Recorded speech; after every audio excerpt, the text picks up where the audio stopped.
Pemirsa, langkah pemerintah semakin konkret untuk mempersempit defisit neraca transaksi berjalan dan memperbaiki nilai tukar. Perbaikan defisit neraca transaksi berjalan salah satunya dengan mengurangi defisit neraca jasa.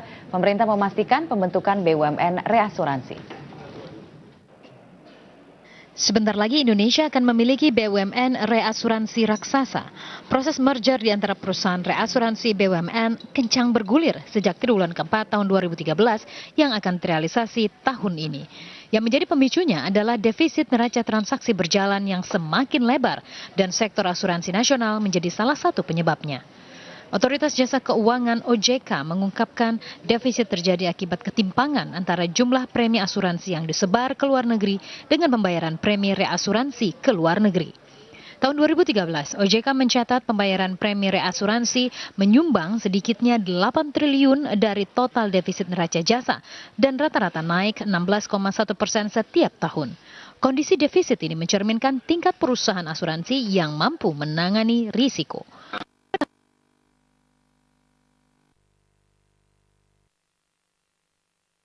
Konsolidasi awal dan sesudah itu rasanya sudah selesai, artinya dipisah-pisahkan antara induk perusahaan, anak perusahaan. Kemudian seperti diketahui ada AC memiliki anak perusahaan dan lain sebagainya. Rasanya itu sudah selesai dan tinggal kita memasuki pada tahapan kedua ketika kemudian nanti digabungkan seluruh reas milik pemerintah BUMN menjadi satu dan kemudian juga ditambahkan size modalnya. Sehingga saya berharap sesuai dengan tadi disampaikan Pak Menteri Keuangan, tahun ini kita akan memiliki perusahaan reas yang relatif besar. Penggabungan BUMN reasuransi akan melibatkan 4 perusahaan yang meliputi 3 perusahaan reasuransi dan 1 perusahaan asuransi. Ketiga perusahaan reasuransi itu adalah Reasuransi Internasional Indonesia, Reindo, Tugu Reasuransi Indonesia, Tugu Re, dan Reasuransi Nasional Indonesia, Nasre. Satu lagi adalah Asuransi Ekspor Indonesia, ASEI. Direktur Eksekutif Asosiasi Asuransi Umum Indonesia, AAUI, Julian Nur, menilai langkah tersebut tepat. Masing-masing perusahaan asuransi diminta untuk menaikkan retensinya. Jadi kemampuan dia menyerap itu dinaikkan.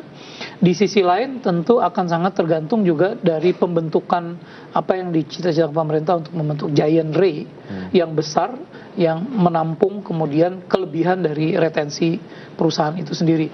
Dan mungkin kami melihat transisi ini memang sudah dilalui karena harus ada staging, ada tahapan.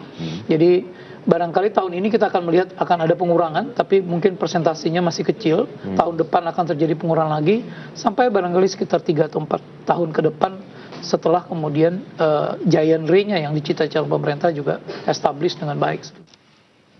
Pemerintah berharap dengan dibentuknya BUMN reasuransi, defisit pada neraca jasa bisa menyusut dan akhirnya defisit neraca transaksi berjalan bisa lebih menyempit. Tim Liputan, Bloomberg TV Indonesia.